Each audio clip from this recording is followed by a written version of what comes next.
Autoline After Hours is brought to you by Bridgestone Tires, your journey, our passion, and by Chrysler. This is Autoline After Hours with John McElroy, episode 310 for November 13th of 2015. Excuse me, but is that a Panhard in the studio? Watch Autoline After Hours live at Autoline.tv every Thursday at 3 p.m. Eastern Time. That's 12 p.m. Pacific or 20 hours GMT. You can subscribe to this podcast for free by searching for Autoline in iTunes, Stitcher, or YouTube. Welcome, everybody, to another edition of Autoline After Hours. We're lucky. My co-host, Gary Vasilash, is with us. Just took the red-eye in from California. Yep.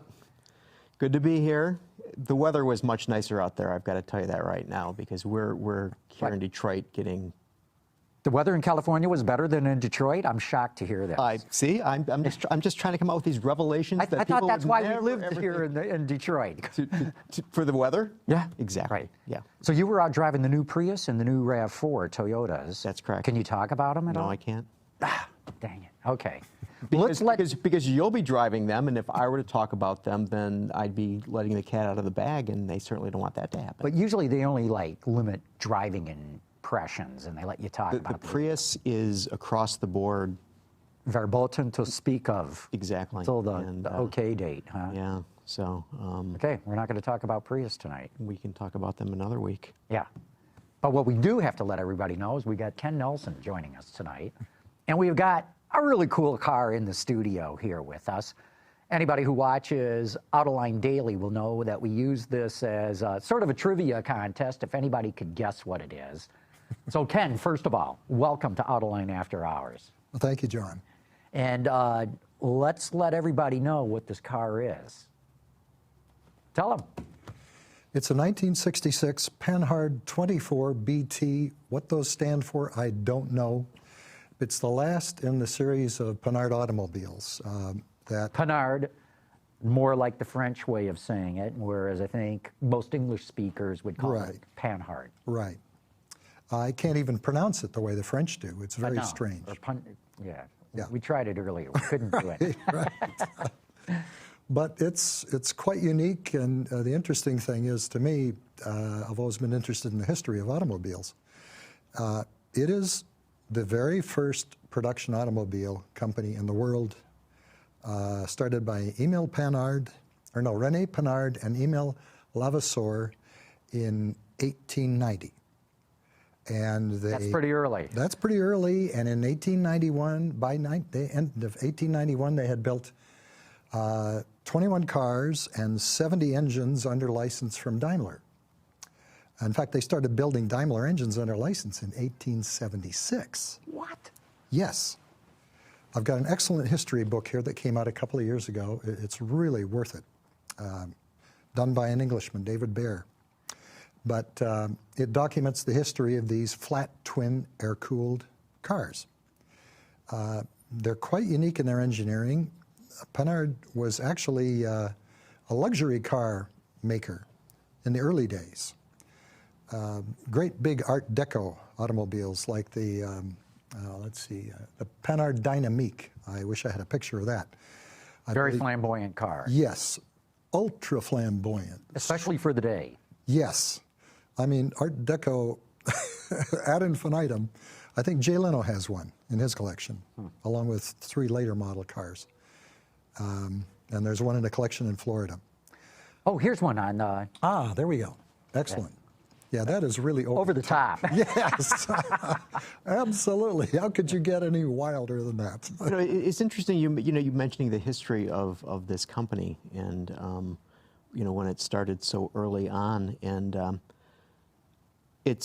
I started looking into the history of what was going on at that time, and I think that we don't associate Paris with automobiles, yet at the time, Paris was actually the capital, the hotbed of automotive development. I mean, and airplane. There was on the order of 130 automobile companies at that time that were in. Is that right? No, that I never knew.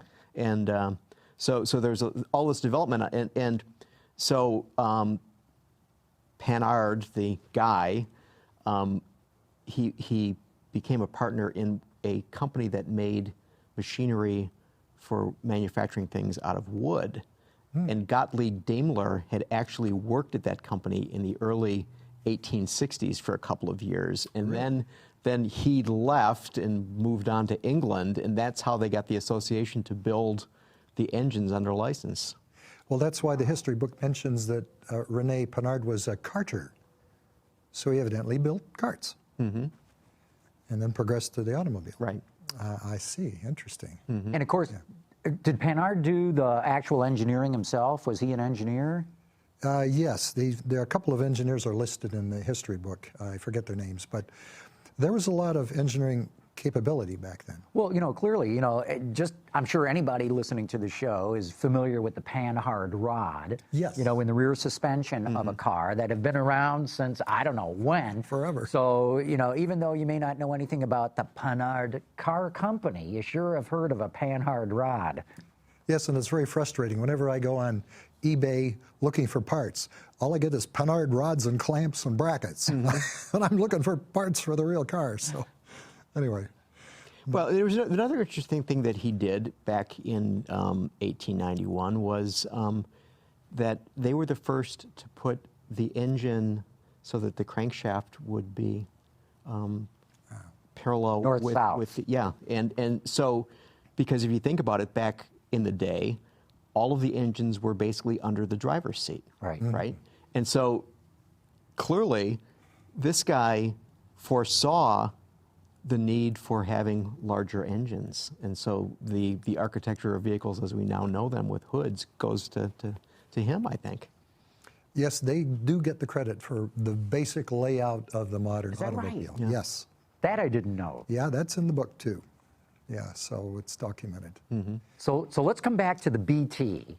Okay. How did you end up with this car? Why did you even want this car in the first place? Because this is, is this one of a kind in the country, or? There may be 6 in the country, as far as I know. There's, I think, a friend up in Midland, Michigan, has one. He has his own European car repair shop. Dale Martin's his name. I've got a friend over in New York, Carter Willie, who has a very nice one. And I think there's another one on the West Coast, and I think there might even be one over in Western Michigan. I've talked with a fellow over there, but I haven't really gotten to take a look at it. So maybe 6 in the country. Okay. Something like that. Pretty rare car. Right. And so how'd you come across this thing, and what made you want to own this? Well, I've sort of been a Francophile for 52 years, starting with DS-19s in 1962. And their engineering and thought processes are so bizarre compared to what we're used to that I just sort of got hooked on figuring out why did they do this, and hey, that's neat, and gee whiz, why don't we do that? Things like that. And the Panhard, being kind of a stepchild of Citroën, who bought them in '64 and shut them down permanently in '67, they thought alike, but Citroën was more interested in selling their own cars, and Panhard was nearly always bankrupt, very close to it. And probably bankrupt because they were over-engineering their cars?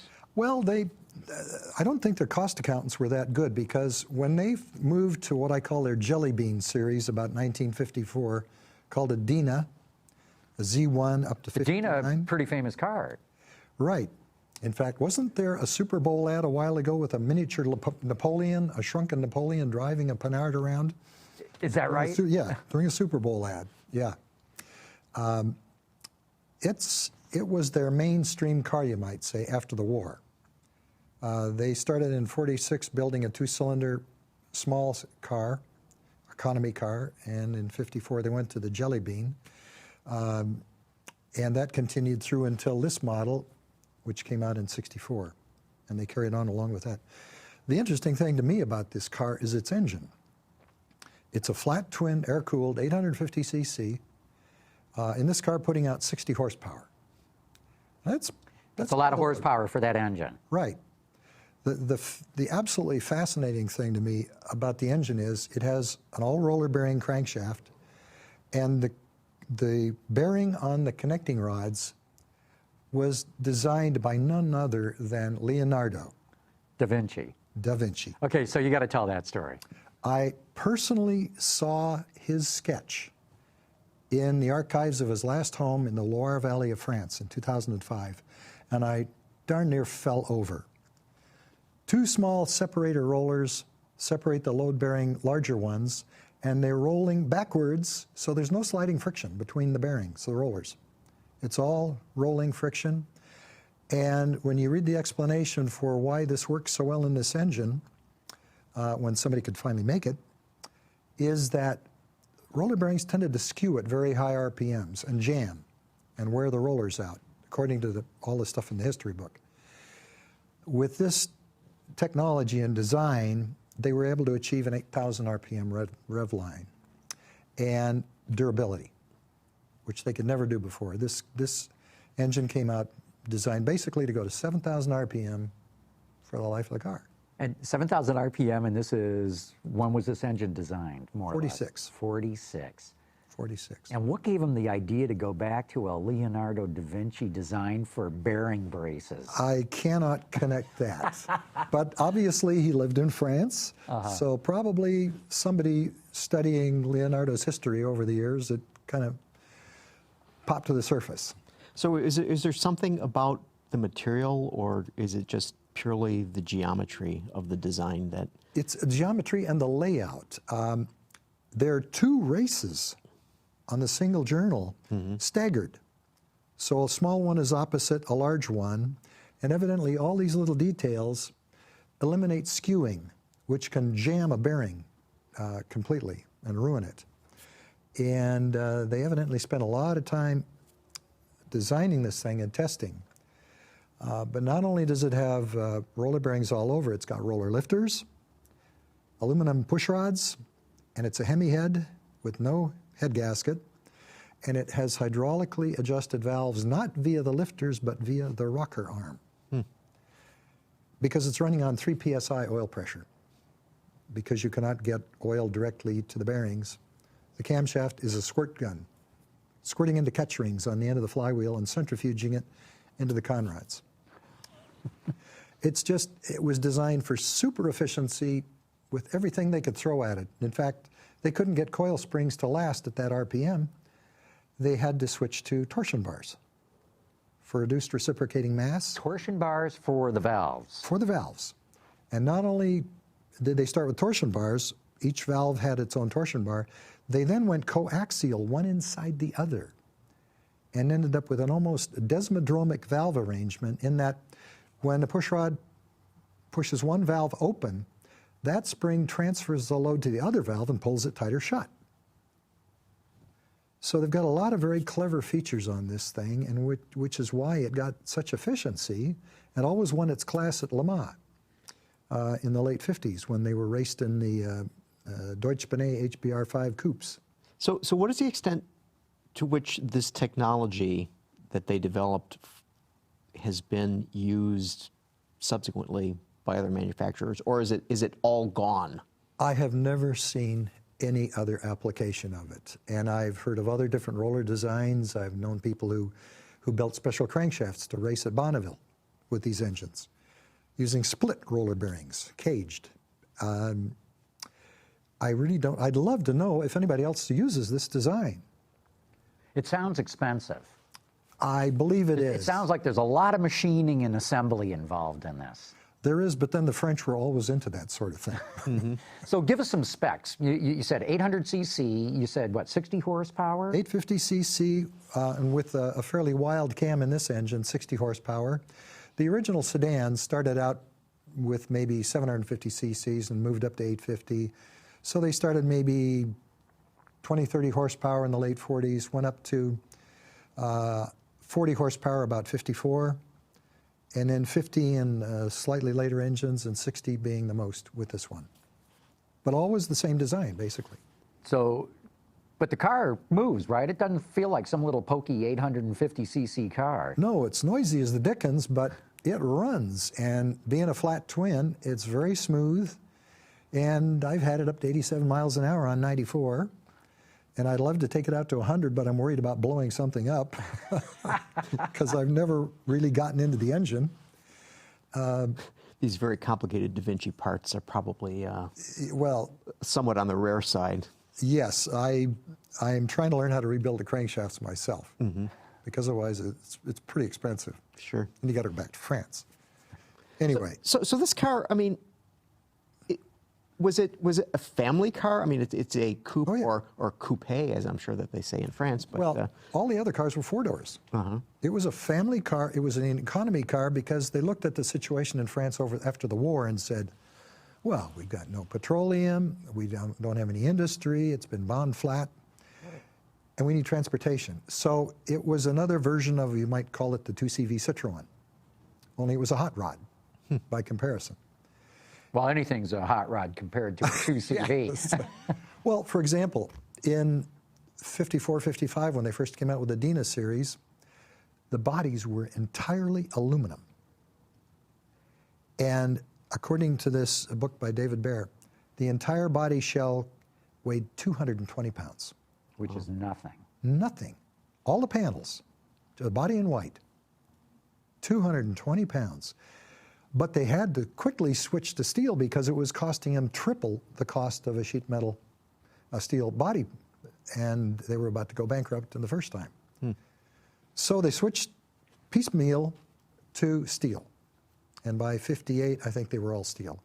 But you could still do 90 miles an hour on 40 horsepower and get 40 miles per gallon. What kind of fuel economy do you get in this? Do you track it? I'm assuming it's less than 40 with a 60 horsepower, but I haven't really tracked it. But the others, I know, would get you 40 miles per gallon. This is also quite an aerodynamic car.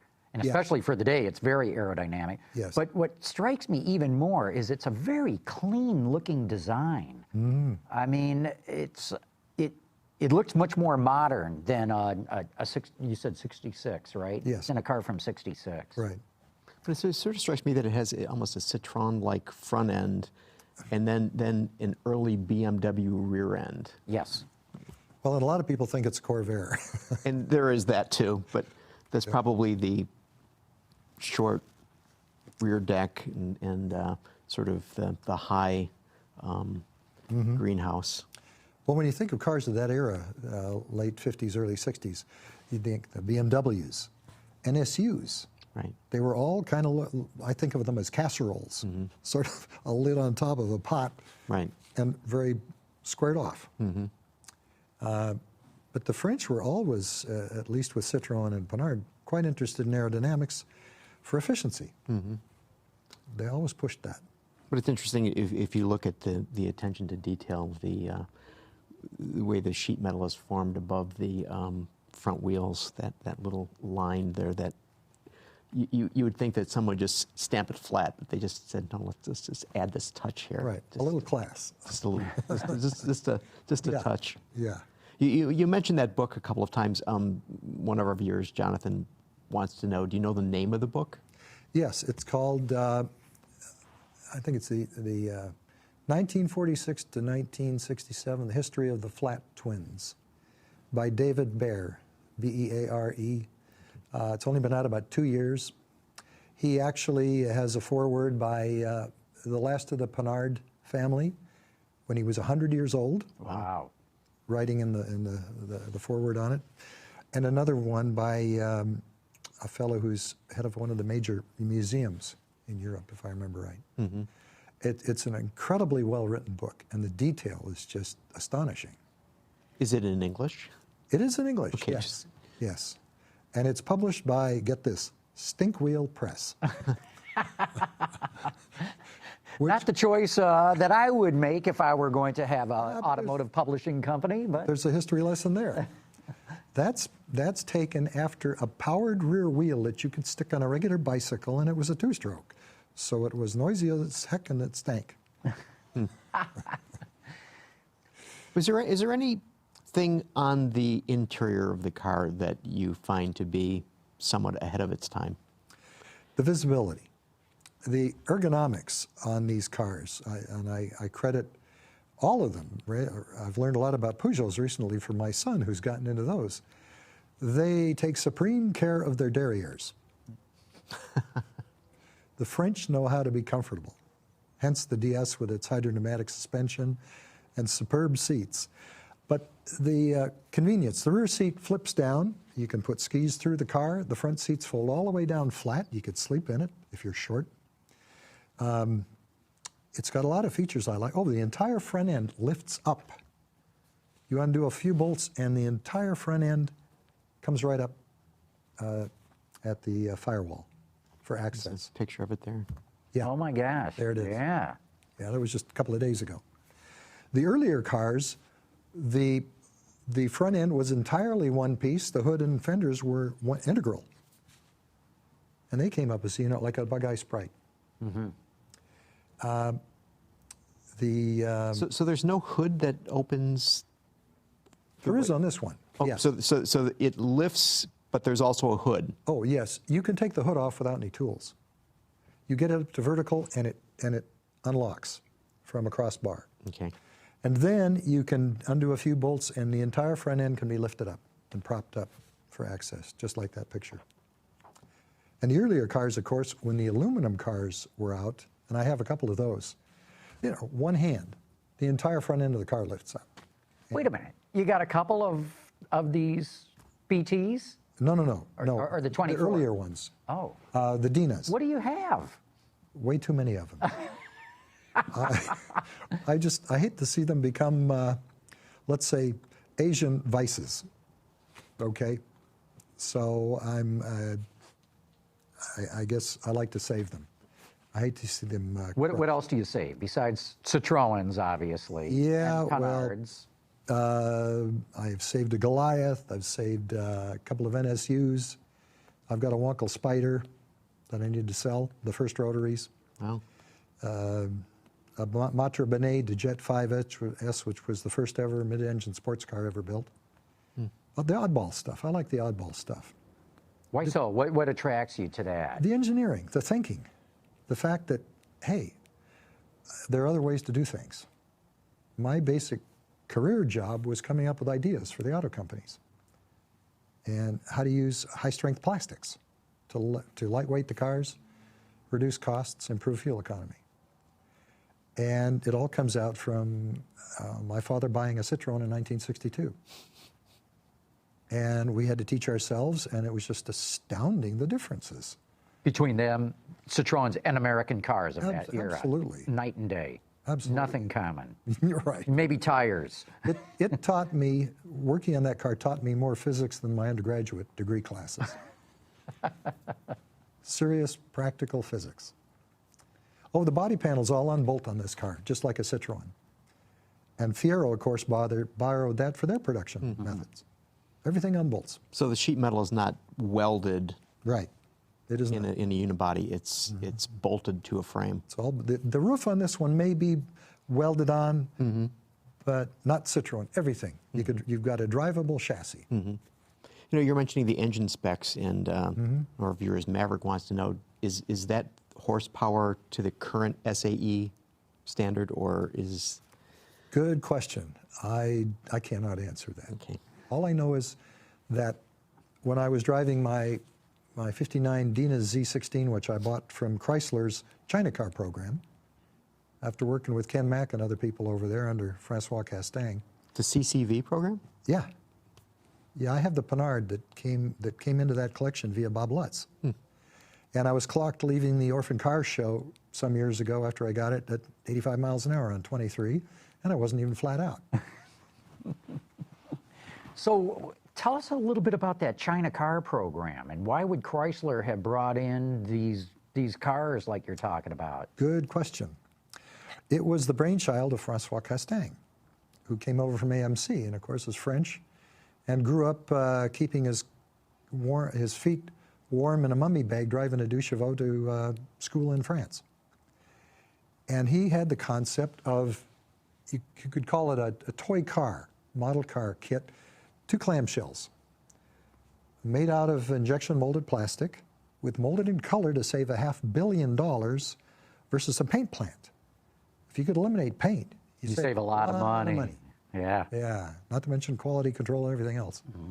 So the idea was a clamshell car for China before China has taken over the world. And because they'd done some research and found that the typical mode of transportation in the boonies of China was a one-lung garden tractor pulling a four-wheeled cart with the family and all the produce on it, which sold for about $1,200. And if I recall right, they were talking about somewhere in the neighborhood of $3,000. For this car? Yes, with a two-cylinder engine, and hence the 2 Chevaux was the first thing they brought into the program. To study what Citroën had done back in the late 40s. Yes, they brought in a 57, somebody had restored on the East Coast, immediately broke the transaxle. They wanted to custom make gears. I got them a decent replacement for $50. And they put it back on the road and out at the proving grounds.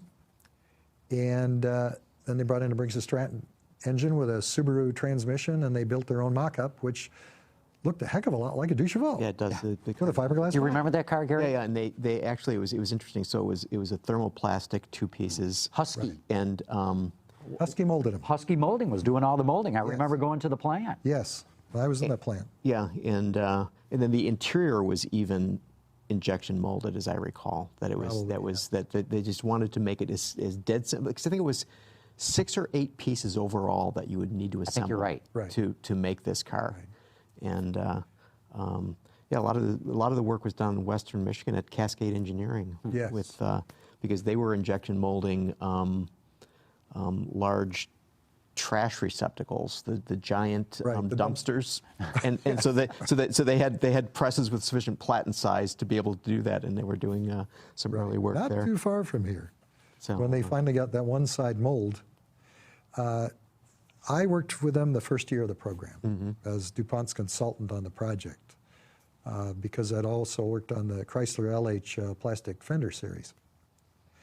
And I looked at this and said to myself, wait a minute. We don't have a structural plastic that could take a collision like sheet metal can. And I suggested, why not buy the 2 Chevaux plant, which was closed down in 1990, and use tubular steel that any bicycle guy could fix, and use a DuPont snap-on plastic panel that we then used for bumper covers.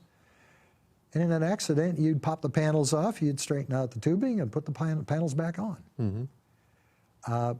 But nobody had an inexpensive structural plastic that could take the requirements in my mind. And we were in competition with other plastics companies, but the price they needed was just unobtainium.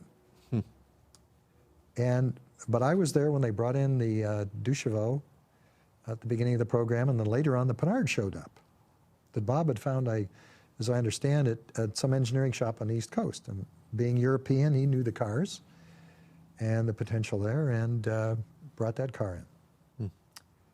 So that's basically the history of the program. That's very interesting. You know, I love what Lutz and Castang were doing of going back to older cars for inspiration. Yes.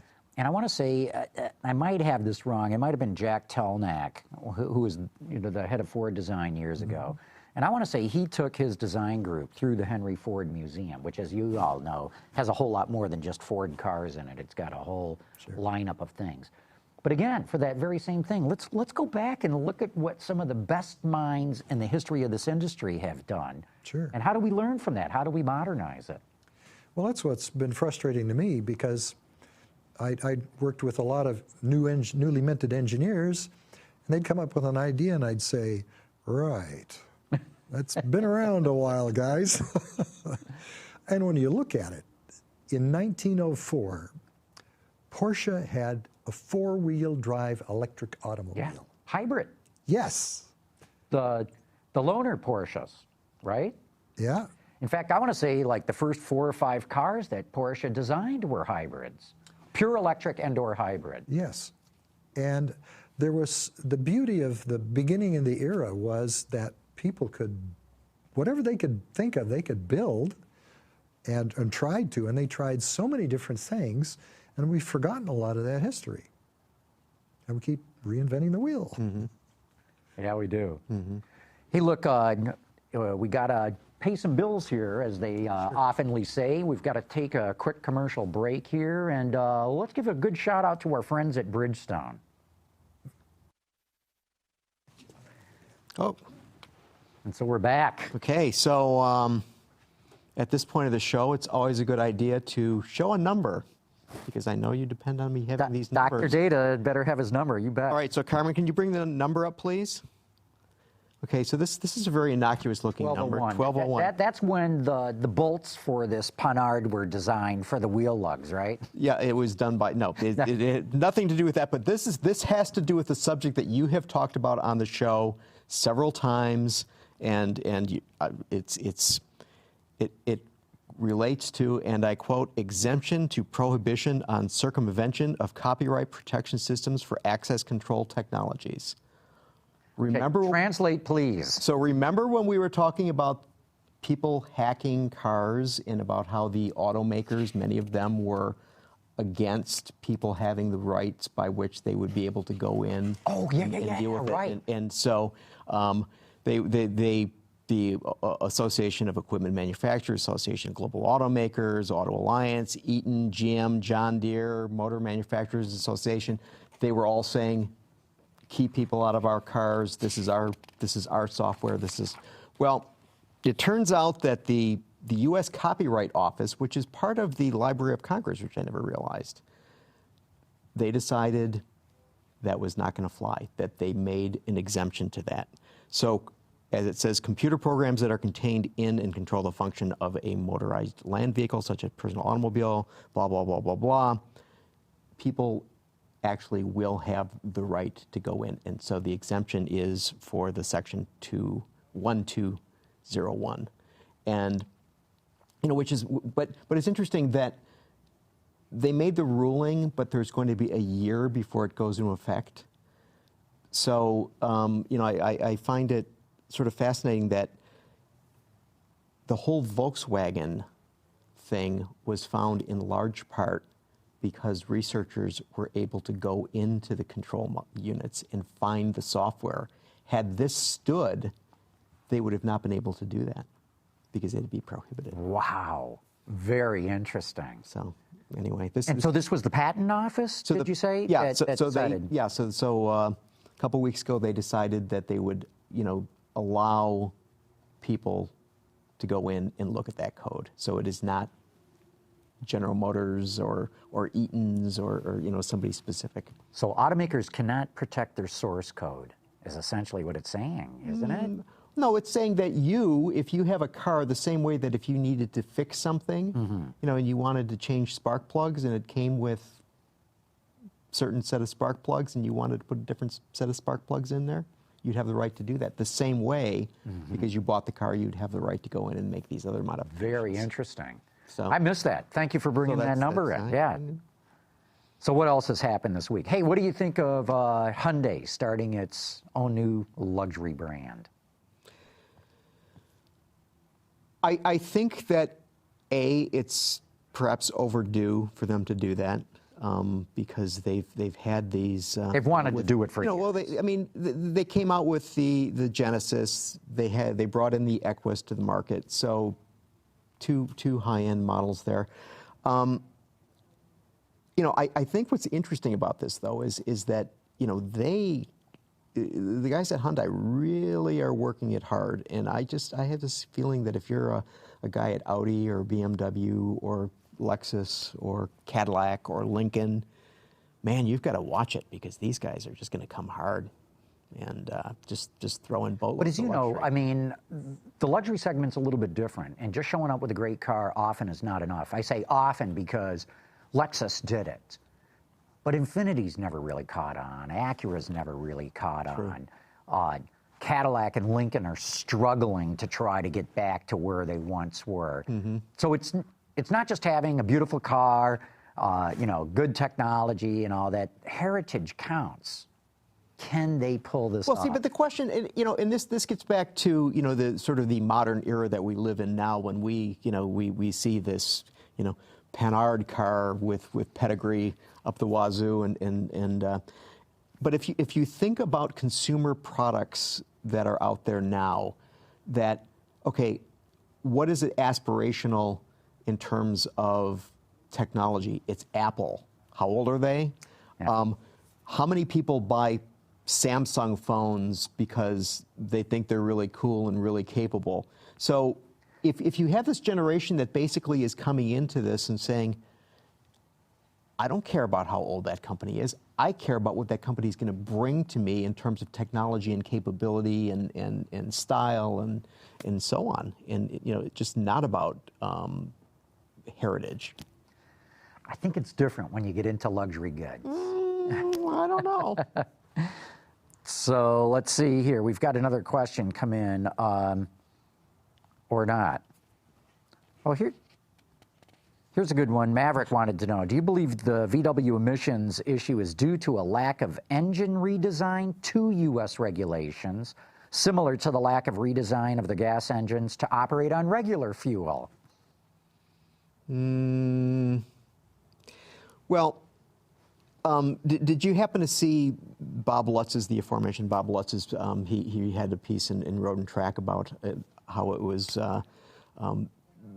basically Dr. Piech. Piech's fault. This is all Piech's fault, is what he Because he was demanding that they have a diesel and demanding that they have the diesel that works. Right. And it sort of strikes me that, I mean, if you look at Michael Horn's testimony before Congress, and he was basically saying that it was a couple of engineers, which I know sounds crazy and I know sounds nuts, but I mean, I'm not wholly unconvinced that it isn't a situation whereby, because as Bob points out in that piece, I mean, these guys are worried about losing their jobs. And therefore, it's like, let's just get this thing to work now, so we'll get this guy off of our back. And he's otherwise he's going to tell us to clear out our desks. So I think it was not a lack of engineering, not a lack of unawareness of regulation, not a lack of capability. I think it was a concern over covering one's job. Yeah, I think it's going to go all the way to winter corn. There's an interesting piece in today's New York Times saying that in Europe, some of these defeat devices may not be illegal. They'll be against the spirit of the law, but they may not be illegal. That apparently there was some loophole in the European regulations that said you could be allowed to run into a performance mode for an ambiguous amount of time. Mm-hmm. And that, in point of fact, the whole VW cheating thing is definitely illegal in the U.S. May not be illegal, even though it violates the spirit of the law. And, when Winterkorn resigned or first admitted the whole thing, he said, I never did anything illegal that I'm aware of. And I found that a really curious choice of words. And so could it be that they said, hey, Dr. Winterkorn, look at this. We've got this defeat device, but if you look at this loophole, hey, we think it's legal. He goes, bless you, boys. Go ahead and run with it. Mm-hmm. And now he's going, hey, I didn't think I did anything illegal that I'm aware of. And I wonder if this whole VW thing, in Europe at least, is going to come down to these very fine legal nuances. Okay, so let's think about it. Let's say that's true. Okay, so here, 500,000 cars are found to be in violation of the law. VW has to deal with these things, and so they'll give out gift cards, and people will be happy, right? Yeah, sure. Yeah, right. Okay, but so now there's 11.5 million in Europe, right? The number. So do you really think that if you're in Europe that you would be happy to discover that even though this violates a law in another Western country, the United States, that just because you live in Germany or France or England or wherever else, that it's going to be okay because there was a loophole? I think that would cause people to light torches and head right into Wolfsburg and chase them out, just like Frankenstein's castle. Yeah, but I think what I'm getting at is I don't believe it was just a handful of rogue software engineers. Mm-hmm. I think, now it's coming out that, maybe we overstated CO2 emissions, and by the way, there is a gasoline engine involved, and I'm waiting for the next shoe to drop. Mm-hmm. I think there's more to come. And I think with so many different engine models, different kinds of regulated emissions being violated here, and it going on for so many years, Right. tells me this isn't just a few handful, or a handful of rogue. I think it's going to go all the way right up to Errol Winterkorn's desk. So what is this going to do to the company's prospects going forward if they have to pay fines, they have to retrofit engines, they have to deal with, I don't know, incarcerated executive? I mean... Yeah, no, the list goes on and on. Right, but what are the fortunes of this company going to be?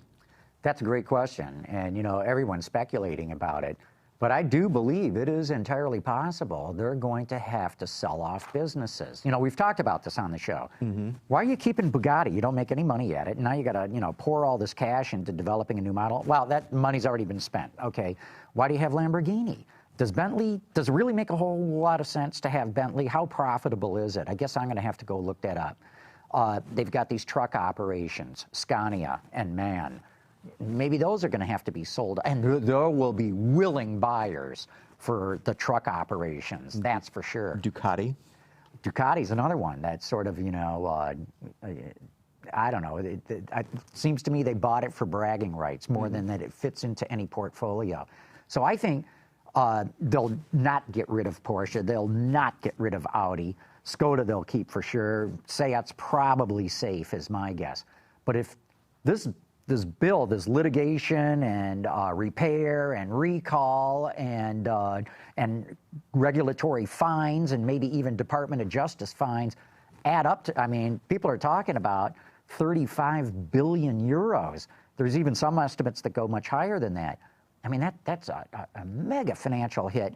And remember that the company is now worth 1/3 less than it was, in March of this year. Mm-hmm. In fact, I got to look this up. I think its market cap is now about the same as GM or Ford, and it used to be so much more than that. So long story short is, I think it's entirely possible we'll see a smaller VW AG come out of this. So how do you think consumers are going to feel about the $500 Visa gift card that you can spend on anything you want and a $500 gift card that you can spend at your local Volkswagen dealer? Yeah, well, the local Volkswagen one, they're not gonna think much of that. The $500 spend it any way you want. I think there'll be a lot of VW diesel owners that go, cool, okay, that's great. I'm never gonna buy one of their cars again, but I appreciate the $500. But I think that the people who bought it for environmental reasons, who said, look, I gotta do my part for the planet, and wow, here's a diesel that is a whale of a lot of fun to drive, and it gets 44, 45, maybe even up to 50 miles per gallon on the highway. Man, I'm doing my part, and now you're trying to buy me off with some $500? I don't think they're going to go for this. What sort of strikes me is if you think back, we were basically talking about earlier vehicles before, but you remember when Saturn, they had a problem early on, and they made it like a picnic at the dealerships. They were cooking hot dogs and, bring your car in, we'll give you a balloon and a hot dog. And people were ecstatic about that because they basically sort of orchestrated this of saying, okay, we're wrong, mea culpa, but you know what? We're going to make it right and we're going to make you feel good. I just have a feeling that if you're a VW owner and you get this check, this Visa gift card in the mail, you're going to, what the hell? Yeah. It's not addressing this thing you're talking about of I'm an environmental person or I'm somebody who just really wanted to be thrifty in the long run, so I'm buying a diesel rather than buying the gasoline engine, and now they're sending me $500. What is this? And besides, these days, what do you get in the mail? Junk. Yeah. You get junk and bills. It's, to me, very impersonal. Yeah, look, they're groping their way through this.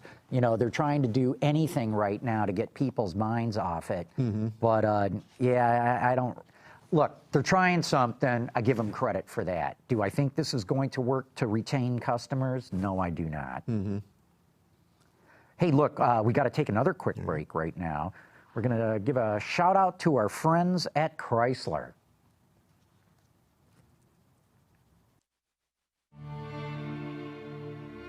There is no royal blood in this country.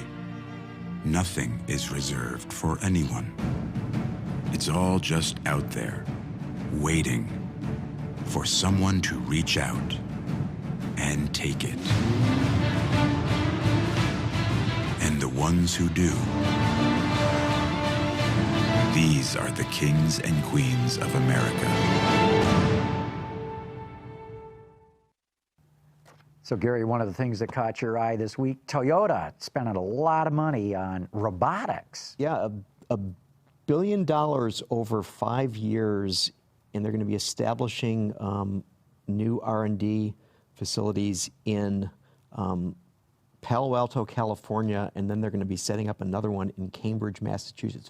And the announcement was made in Tokyo. So this is Toyota corporate is putting, as I say, $1 billion over a 5-year period in establishing this, and they've already announced that this is in addition to $50 million that they're investing in MIT and Stanford for doing artificial intelligence research.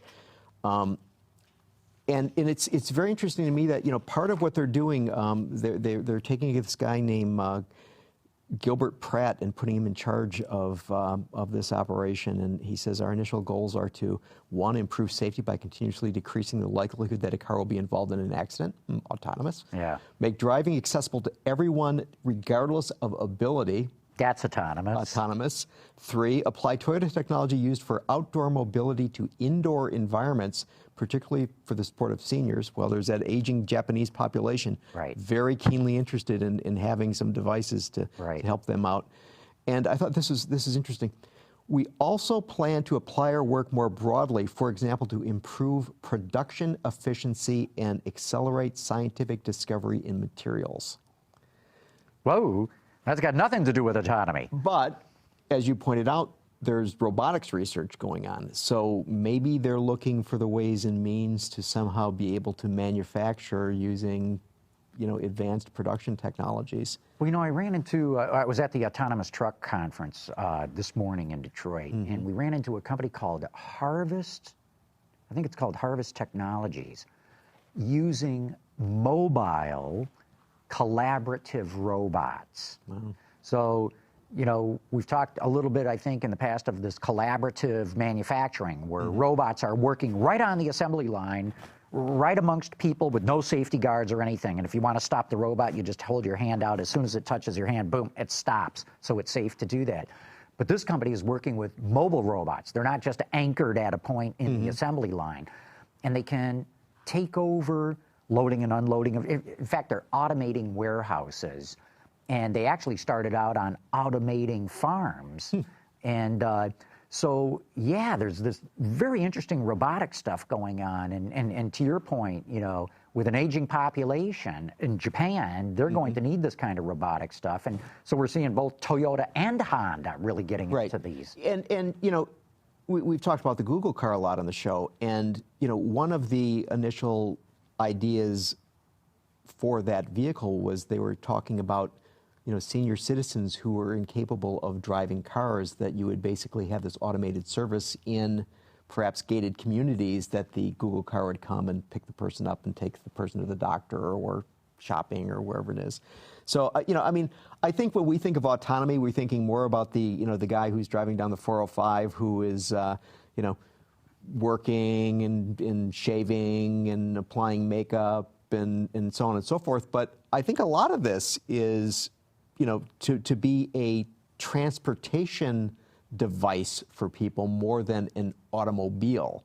Even though we're looking, whether it's the Cadillac, Super Drive or Tesla's autonomous capability, it comes down to a more simple thing. It's like, okay, a taxi cab without a driver. And that's what it comes down to.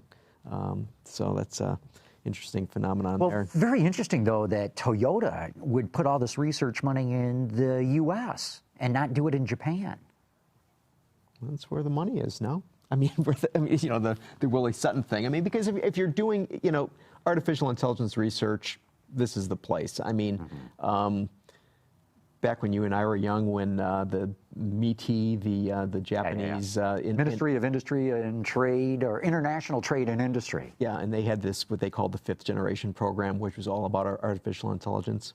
How'd that work out? Not so well. That's why they're putting $1 billion here. Yeah, it went about as well as their analog high-def television effort. But I mean, so it's very interesting that, you know, we're talking about, here's Volkswagen to be in a situation where they're really going to have to pull back, and these guys just are continuing to, you know, put one foot ahead of the other and you know, make this investment. Look, and we ran a piece in Autoline Daily today or yesterday. Toyota, on a profit margin basis, is the most profitable car company out there, more so than BMW or Daimler. You know, and I think that a lot of that comes down to the fact, again, that, you know, it's the fundamentals. It goes back to the Toyota production system. It's not like these guys are you know, trying to buy market or, you know, do crazy things. Well, they did try those crazy things, and the whole thing blew up in their face. You Right. know, in the last decade, they went on this binge to become number one. And their quality went to hell in a handbasket. And they discovered that that's not the way to do it. That's not what we're going to do. You know, it's interesting. So being in Los Angeles yesterday, I'm looking at the Los Angeles Times, of course, and there was a story by this reporter, Dan Weichel. And apparently the first ever study out of the UCLA Luskin Center on Innovation, they looked at HOV lanes and the effects of HOV lanes on the purchase of hybrid and EVs, okay? And so they looked at LA, Sacramento, San Diego, and San Francisco. And this was from 2010 to 2013, okay? And they wanted to make a determination, what was the effect? And they found that 40% of the sales were directly caused by HOV. So that's 24,000 of the 61,000 vehicles sold.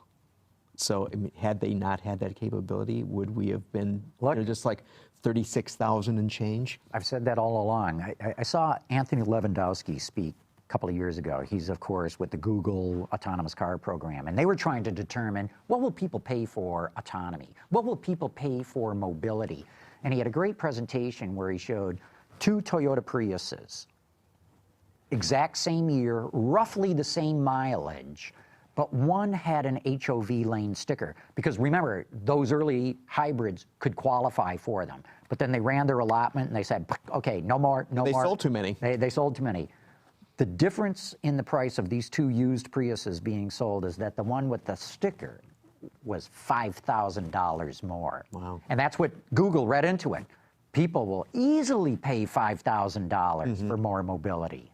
And you know, and part of the study was that they did this because the California legislature is going to begin to look at, you know, in the future, if you want to have cars that are EVs or hybrids, how do you incentivize people to do that through public policy? And the public policy being, in this case, creating HOV lanes or access to those lanes to drive the sales. And free parking and free charging and a bunch of other things. But yeah, there's no question that, so many people bought their hybrids, especially hybrids, right, because they could get in the HOV lane. And look, it was Californians who told me, this is madness.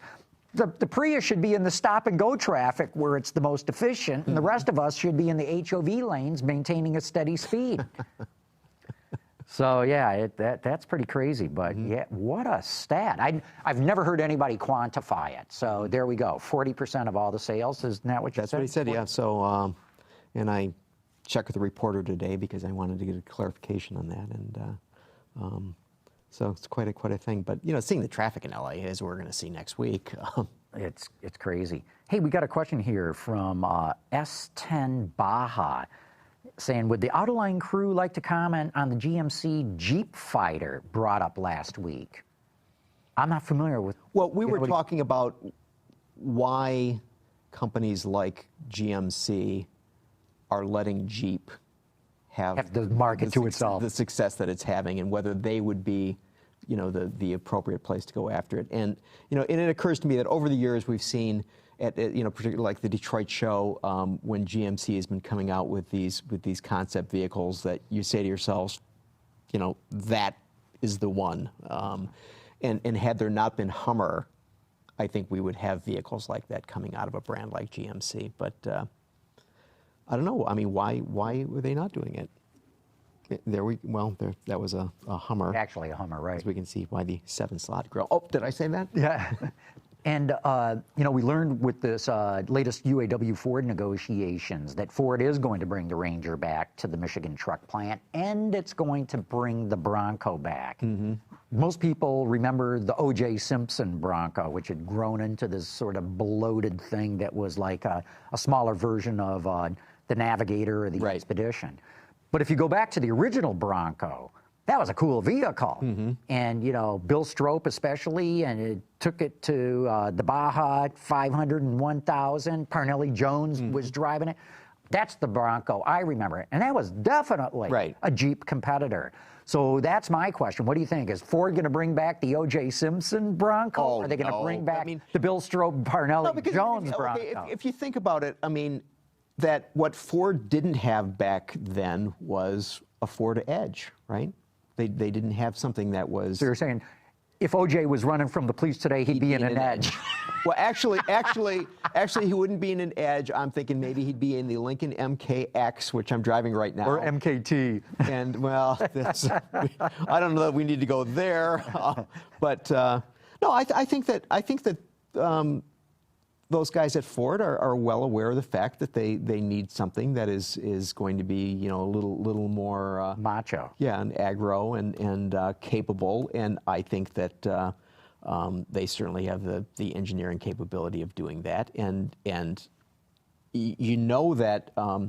so if you look at the Ranger, okay, so here's a vehicle that was developed, is being sold in other markets, and if we're truly going to have a one Ford approach, why isn't it here? Because think about it. I mean, the Colorado and Canyon were developed in Thailand for Thailand, right? Now, they were modified here, and Jeff Luke and the guys went at it and made the modifications. But, a lot of that engineering cost was amortized because they were going to do it in that market. Ford's got the same situation. They're looking at what's going on with the sales of the Colorado and Canyon. I mean... And they have not cannibalized the big trucks. They haven't cannibalized the big trucks. And, it's also interesting that if you look at the numbers that when we had Mike Swears from Toyota in the studio and he brought the Tacoma over, which, they have 50% of that market, okay? 50%. And what's happened is that market has grown as a result of Colorado and Canyon. Right. So the other question becomes, well, does Ram bring back the Dakota? I mean, is there going to be this oversized, mid-sized phenomenon? Look, you got to believe that they're looking at doing that. Mm-hmm. You got to believe it. At least talking about it. Sure. But no, that's a great point. It grew the segment. It didn't cannibalize the big ones, and that's why I think Ford and Ram were sitting on the sidelines. That was a gutsy move by GM to do it, actually, and it was actually a very smart cafe ploy. Because Ford spent a fortune doing the aluminum version, and maybe the others will have to follow suit. But it's very interesting that GM's cafe strategy was, no, let's bring in a total new product line, and not just add cost to the truck that we've got. No, let's expand the market. And but they had to have had their fingers crossed, too, hoping that this was going to happen, i.e., it's not going to steal sales of Silverado and Sierra, and it would grow the whole segment so that they're not stuck with low volume. Right. And speaking of that aluminum F-150, it just occurs to me that maybe this goes back to when those guys were going through the Henry Ford and they saw a Panhard that was made out of aluminum and said, maybe we should think about this. Or maybe they saw a Jordan Playboy from the 1920s, which also had aluminum panels. In fact, I think it was the Jordan that had cast aluminum panels. Wow. So that was pretty brave for back then. Nothing new under the sun is what you're saying. None whatsoever. We just have some more capabilities, but somebody thought of it a long time ago. Da Vinci thought of it. There you go. That's a long time ago. So good. Hey, Gary, probably a good time to wrap this up. Let's go to LA next week and do the show there. Why don't we do that? Okay. Hey, everybody, we invite you to join us next week, and thanks for having tuned in tonight. Autoline After Hours is brought to you by Bridgestone Tires, your journey, our passion, and by Chrysler. Visit our website, Autoline.tv, where you can watch us live. Get your daily news fix with Autoline Daily and in-depth analysis and interviews with Autoline This Week. There's all that and much more at Autoline.tv.